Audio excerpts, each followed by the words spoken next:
Buenos días, profesor y compañeros. En este video hablaremos del tema acerca de la eutanasia. Bueno, comencemos definiendo qué es la eutanasia. Etimológicamente, eutanasia proviene de dos voces griegas, eu y thanos. Eu que significa bien y thanos que significa muerte. Entonces, la unión de estas dos voces griegas da como resultado la buena muerte o el morir bien. Y si buscamos la definición en la RAE, esta la define como la intervención deliberada para ponerle fin a la vida de un paciente sin perspectiva de cura.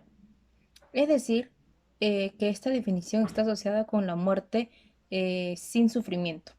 Por otro lado, como lo menciona Enrique Sánchez Jiménez en su libro La eutanasia ante la moral y los derechos, él explica que existen dos tipos de eutanasia, la pasiva y la activa.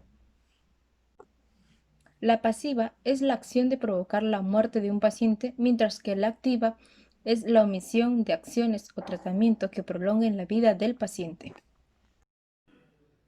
¿Es la eutanasia una posibilidad?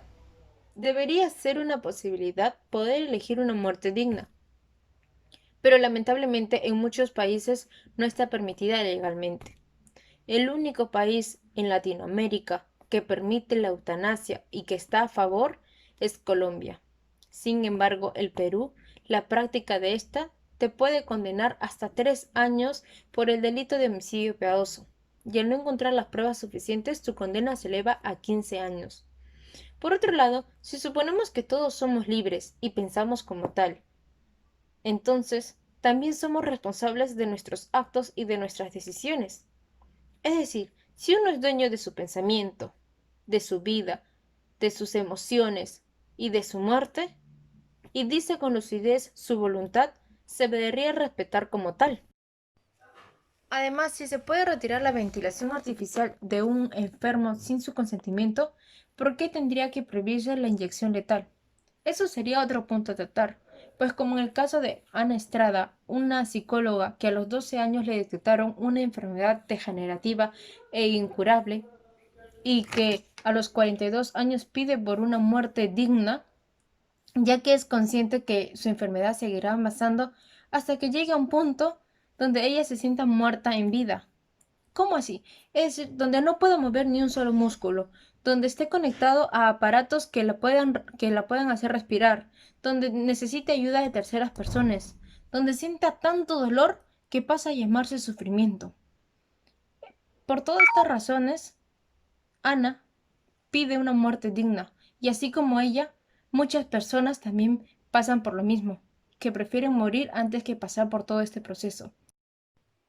Por esas razones, yo creo que la eutanasia debería ser una posibilidad.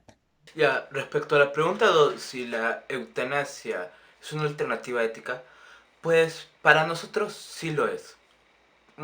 Principalmente por dos motivos. El primero es que un ser humano es libre de tomar las decisiones sin que le perjudique a los demás. Y el segundo motivo es que uno tiene el derecho de elegir cómo y cuándo morir, según nosotros. Pero hay gente, bueno, mejor dicho, hay personas con otra ética que su pensamiento es que, por ejemplo, los religiosos, es que la eutanasia no es algo ético. ¿Por qué? Por, según su mentalidad religiosa, la eutanasia, la vida humana, si se frena sin que sea por el ser divino que es Dios, pues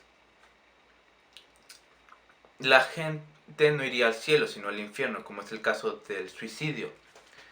Y el otro factor es que hay personas que piensan, o mejor dicho, argumentan, de que la vida humana se debe, como los religiosos, debería seguir. ¿A qué me refiero con eso? Por ejemplo, una persona que ya tiene un cáncer muy avanzado y ya no tiene la gana de vivir, pues las personas le dirían que siga viviendo por si cabe la posibilidad de que se salva. Entonces, tenemos esos dos argumentos a nuestro favor y esos dos argumentos en contra. Y es un tema muy controversial, pero igual nuestro grupo afirma que si una persona con una situación crítica decide darle pare a su vida, tiene todo el derecho de hacerlo. Y bueno, ahora pasaremos con la pregunta 3. Respecto a la pregunta 3, si es que es aceptable que un ser humano sufra y el Estado lo permite, pues no es aceptable. Más o menos por dos situaciones principales. La situación económica y la situación psicológica. En la situación económica, tanto el Estado, que estaría pagando que un paciente crítico siga con vida, estaría haciendo gastos. Y también la familia, que mantener a un ser querido en un hospital o en una clínica es costoso.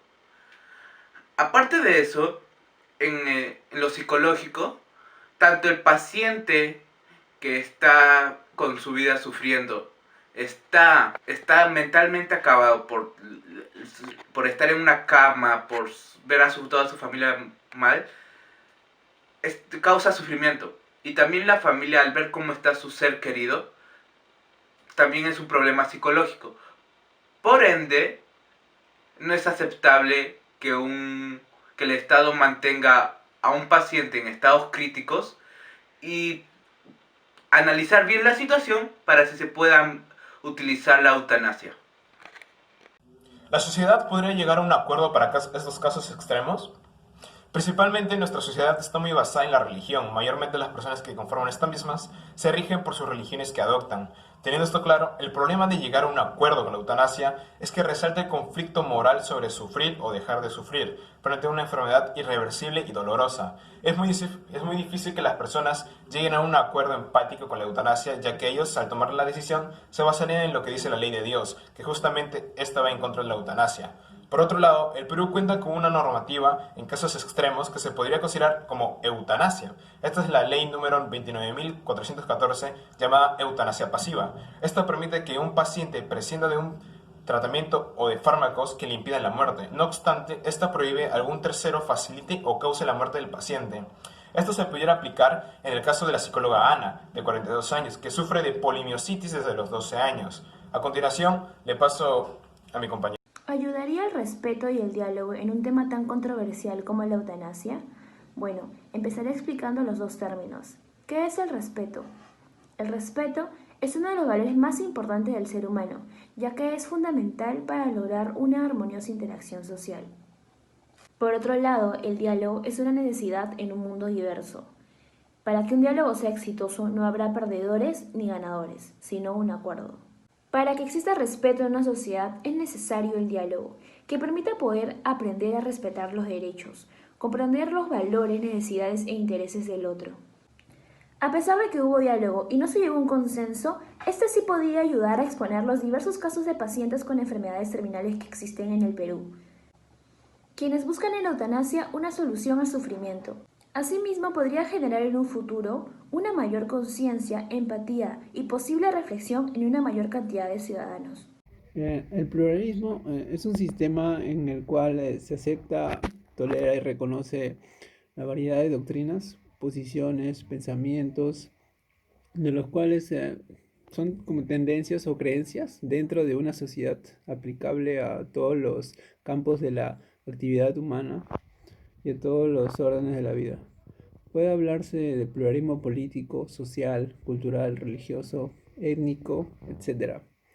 Dado este concepto, el pluralismo cumplirá el rol que se discute en los conflictos étnicos que surgen al defender este derecho para aquellas personas que no pueden dar consentimiento directamente por su edad o condición, en este caso como la eutanasia.